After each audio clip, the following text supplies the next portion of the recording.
So, it's the last Wednesday of April, so that means I have to do my wrap up. And to be honest, I kind of forgot about it and kind of had to flash through the last pages of Harry Potter. But I'm done now, I've watched the movie, everything's fine, so let's do this. But the first book I read in April is Detective Conan, the Shinichi edition. If you don't know what Detective Conan is, I'm not that sure if it's that big in England. Basically, Detective Conan is a Japanese manga thing, and it was on TV as a TV series in Germany quite a long time. And I absolutely adored it. Like, I actually watched every single episode for about a year. So, let me try to explain it. Shinichi is a Japanese, I think, high school student, and he is a detective, or like he's a free time hobby detective, but he's very good, and he kind of gets clues about this black organization, or like this organization that calls themselves the Black Organization. Yeah. Anyways, he gets some clues about them, and to stop him, they try to kill him, but that goes wrong, and instead he transforms into a little boy. And to avoid that they'll find out that he's still alive, he says he's Conan, and he has to live with this real detective and his daughter, who happens to be Shinichi's girlfriend, but now she can't know that he's Shinichi, and he has to find out more clues about the Black Organization, and he has to try to hide that he's actually Shinichi, but he still has to kind of call her every once in a while so that she won't date anyone else. It's complicated, it's really complicated, but like, it's just so amazing. I'm trying to find a really good page. There was a really wonderful one. So this is Shinichi. I hope you can somehow see this a bit. But just the drawings in this are amazing. This is kind of the style of it. And I just really love it. As I said, these aren't in chronological order. So there are some parts missing in between. So if you want to start fresh with it and don't have any idea what it's about, I would recommend starting with just volume 1. But for me this was very great because it was just like a little wrap up of all the ones where he turns into Shinichi, and I really liked it. I enjoyed reading this. Then it was time for hashtag EUA Thought again. I don't have the books that I read with me because I was back at home. They were Sky Burial by Xinran and Die Wilden Hühner by Cornelia Funke, which is a German kids series. But the link for my whole wrap up on that will be on the screen and down in the down bar description thingy right now. So you can check that out. But I enjoyed both, or all of that, so yeah. And then I finally picked up 13 Reasons Why by J. Asher. Yeah. I wanted to read this for so long because I really liked the idea of it, but I kind of never got to it, but now I did. So yeah, to be honest, I can't really tell you what it's about. I can't really wrap it up. It's just... it's about suicide and the effect we have on other people's lives. I can't really talk about it. It's just, I can't even tell you what effect it had on me. I want to read you a quote. I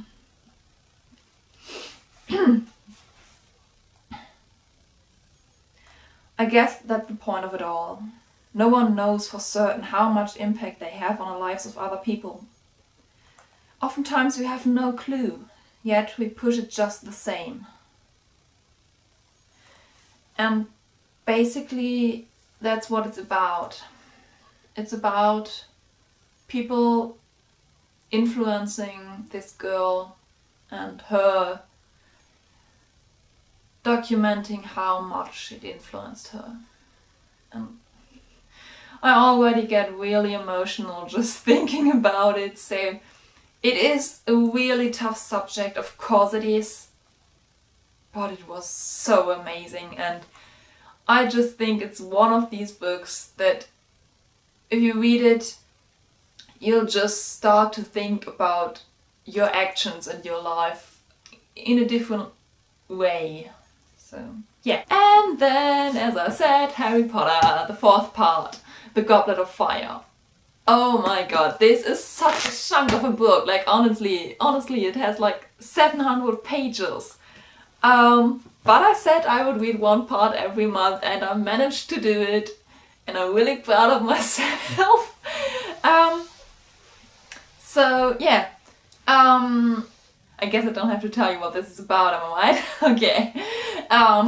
So yeah, I said in my wrap up of the second book that I think the second movie might be my favorite, and I think this one is my favorite book. To be honest, when I only saw the movie before, I wasn't that keen of it, because it's just too dark for me, like this whole whom can you trust and stuff like this. So it wasn't really my favorite, but now that I've read the book, there's so much more to it. Like, this was really the first one where I thought the movie misses a lot of it. Like, with the third part, there are some really big changes from book to movie. But with this one, they really left out so much. Like, not only like Hermione's elf organization, which was amazing in the books, and I really, really missed it. But also, like in the beginning, there's a lot missing again. There wasn't even a real Quidditch World Cup game, so I missed that a lot. But I think what I missed most were those emotional moments in the books. So also when Ron and Harry weren't talking to each other, and then what Harry thought about it and how he missed Ron.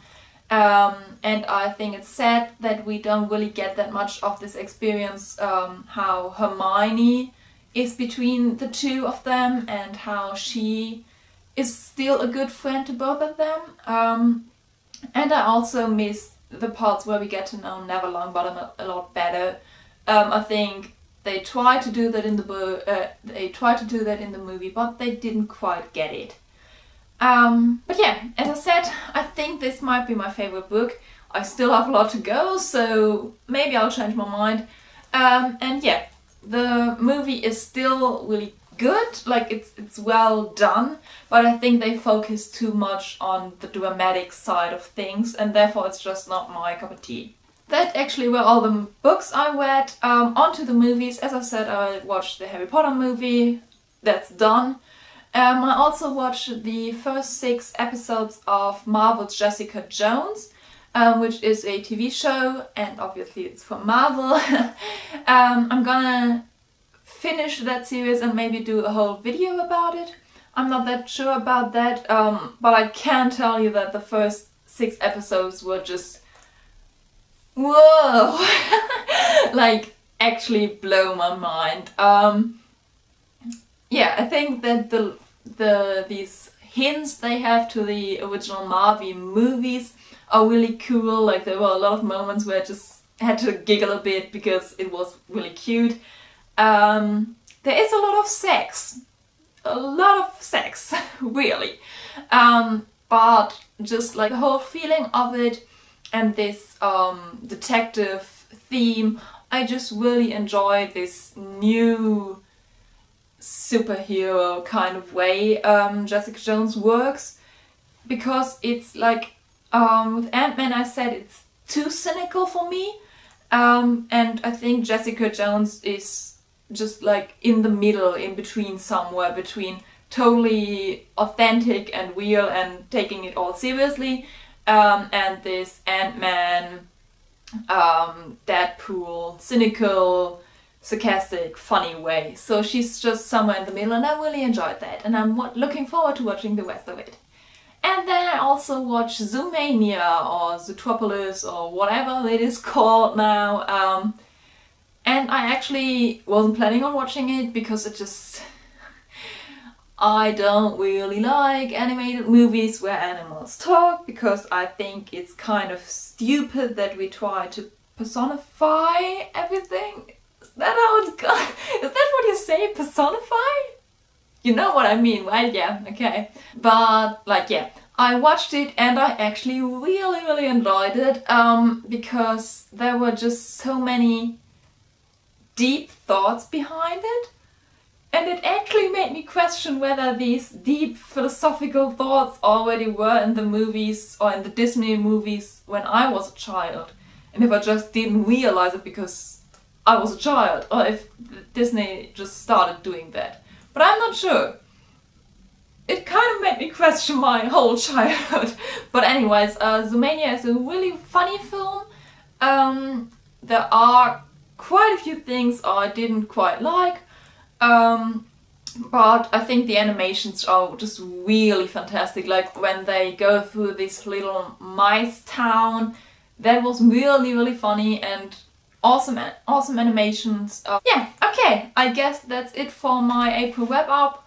I know it's not that much, but I hope you still enjoyed it. As per usual, let me know what you read or watched this month and whether or not you enjoyed it.